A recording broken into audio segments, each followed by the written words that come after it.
Hi అండి. నమస్తే. మనం ఏది పడితే అది ఎప్పుడు పడితే అప్పుడు తినేయలేం కదా! అలా చేస్తే తిన్న ఆహారం సరిగ్గా డైజెస్ట్ కాదు. అలాగే మనం నీరు తాగడానికి కొన్ని సమయాలున్నాయని వైద్యులు చెప్తున్నారు.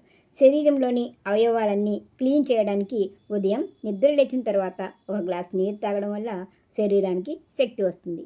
స్నానం చేసిన వెంటనే ఒక గ్లాస్ వాటర్ తాగితే బీపీ కంట్రోల్లో ఉంచుతుంది. జీర్ణక్రియ సరిగ్గా ఉండేందుకు భోజనానికి 30 నిమిషాల ముందు గ్లాస్ నీరు తాగాలి. భోజనం చేస్తూ మధ్యలో నీరు తాగుతుంటే ఎసిడిటీ సమస్యలు వస్తాయి. భోజనం చేసిన అరగంట తర్వాత నీరు తాగితే డైజెస్టివ్ సిస్టమ్ బాగా పనిచేస్తుందట.